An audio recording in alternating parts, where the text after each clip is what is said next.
that kind of object is not supposed to exist. That's okay for books, for kid histories, for movies, but not in the real life. You can't do that. That's nonsense. That's what I really love on it. There is a kind of a romantic aspect on this build because of the, you know, these big shapes and big body. It's like in a sci-fi movie from the 50s, like this is the new spaceship. So yeah, for me, it's if that was a movie or if that was something possible, just start on the grid for the race and just never stop.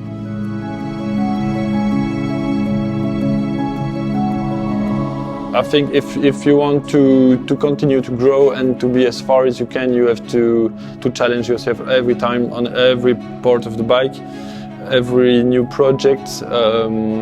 That's really important to stay alive and to feel, you know, the satisfaction of what you have done.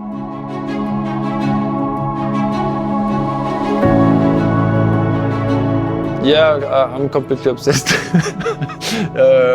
I can't stop to think about it. It's kind of a sickness, I think. When I'm doing simple stuffs like driving or being on the bicycle or going to take my kid to the kid garden, I have my suspension brackets in my mind where like this, okay, I could do like that, maybe like this, that could be better, and then I go back to the house and on the computer designing the parts, and okay, it's made. So I don't know the reason actually. It's so stimulating to have the luck to build stuff like these. I really love to use the history of the brands when I have to build something for a company. With Indian, you have a crazy history from 19 till 1950, then a gap of 50 years, then they are back with insane machines. So my favorite period is the 80s, just in the middle of the hole. It's impossible to don't see a connection between this bike and the Burt Monroe Scout because of the shape, because of the color, because of the use of the bike. She's working a bit like a timeline in my mind, so maybe not in the head of everyone, but this is how that's working in my mind. So yeah, there is, I think, building this like that I'm respecting my own vision of bike design, and I'm fulfilling the expectation of Indian also.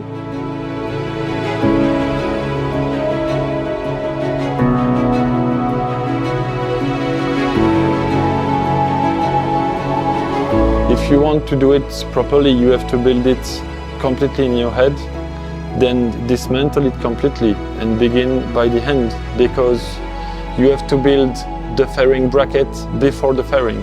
You have, the cooling system, the exhaust, the electricity, the fuel tank, the water tank, the many things. And if you don't want to be in troubles, you have to give attention of all these parts before you build. I'm not doing engines, paint jobs and seat covering. Every other aspect I'm building here. We were quite surprised by this engine because all the technologies of the sport bikes are in this engine. And that's not what you can expect from that kind of engine when you don't know it. So actually we didn't do a big work on it because everything was there to be okay. So we did just a few adjustments and put a lot of nitrous in it to get the power we need to reach for the championship. The noise, I think she's one of the noisiest stuff I ever built, thanks to Akrapovic for this. The noise is just, it's nonsense.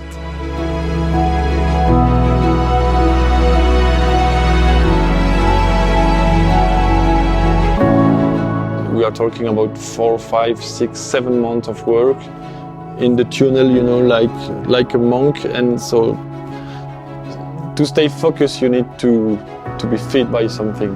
And I think that's my brain food.